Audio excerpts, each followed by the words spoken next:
In the tranquil village of Auvers-sur-Oise, a single gunshot echoed through the wheat fields on a somber July evening in 1890, marking the tragic end of one of the most fervent and poignant journeys in the history of art.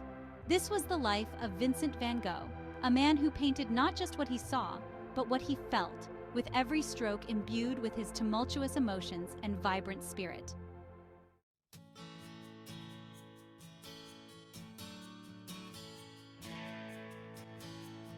Vincent van Gogh was born in 1853 in the Netherlands, into a family ingrained in the world of art and religion.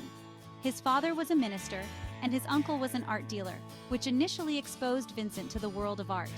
Despite this, his early career aspirations were not in the arts. He worked as a clerk, a bookseller, and even preached as a missionary. It wasn't until his late 20s that Van Gogh fervently embraced the idea of becoming an artist. This decision was influenced heavily by his time in England and Belgium, where he was deeply moved by the plight of the poor, which later became a recurring theme in his early works. His transition to art was not just a choice but a calling. He felt a deep need to express the hardships and the human condition he witnessed, using his art as a voice for those who could not speak.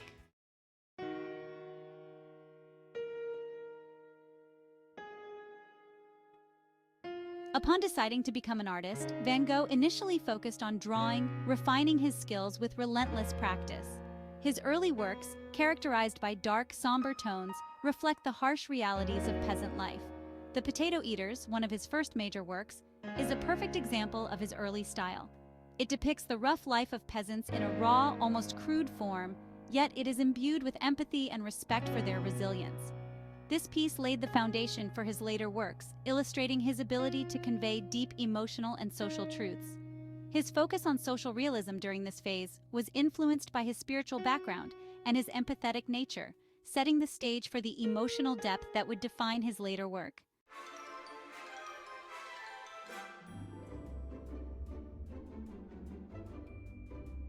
In 1886, Van Gogh moved to Paris, where he lived with his brother Theo, who was an art dealer.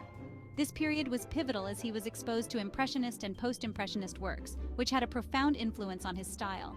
Artists like Claude Monet and Paul Gauguin introduced him to the possibilities of color, shifting his palette from somber browns to vibrant blues, yellows, and greens.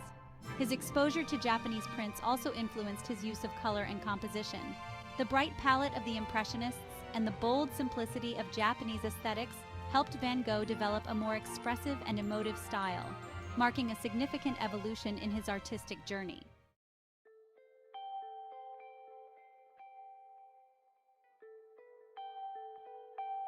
Van Gogh moved to Arles, France in 1888, seeking the vibrant light and colors that would further inspire his evolving style. This period was one of the most prolific and transformative in his career. Here, he created some of his most famous works, including Sunflowers and The Yellow House. Sunflowers is particularly notable for its vibrant yellow palette, representing hope and friendship. It was during this time that Van Gogh hoped to establish an artist's colony. His house, depicted in The Yellow House, was meant to be a haven for this dream, painted with warm yellows and inviting blues. However, this period was also marked by intense loneliness and the beginning of severe mental health issues, which would shadow the rest of his life. Despite this, or perhaps because of it, his output was phenomenal, combining his emotional depth with groundbreaking artistic techniques.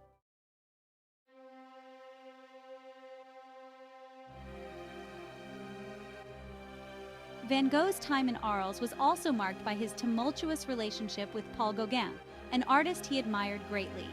The tension between them culminated in the infamous incident where Van Gogh mutilated his own ear. This event is often discussed not just for its dramatic nature, but also for its impact on Van Gogh's psychological and artistic trajectory. His paintings from this period, such as The Night Café, express his internal conflicts and tumultuous emotions through aggressive strokes and a hauntingly vibrant palette. These works provide a window into his troubled soul, showcasing his genius in transforming personal turmoil into artistic brilliance.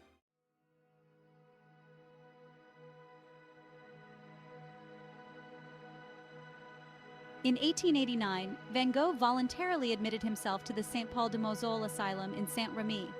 Here, amidst episodes of profound mental distress, He produced some of the most iconic works of his career, including Starry Night. Starry Night is renowned not only for its swirling, vibrant sky, but also for its underlying sense of turmoil and longing. This masterpiece, among others created during his time in the asylum, reflects his ongoing battle with his mental health, yet also his unwavering commitment to his art.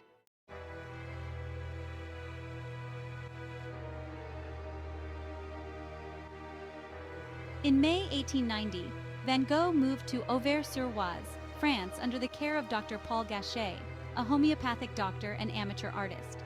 During these final months, he painted over 70 works, including Wheatfield with Crows, often interpreted as a premonition of his impending death.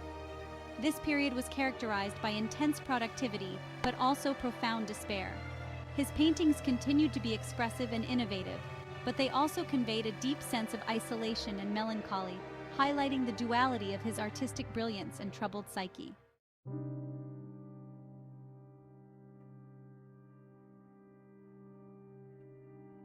Vincent van Gogh died in 1890, largely unknown and considered a failure in his lifetime.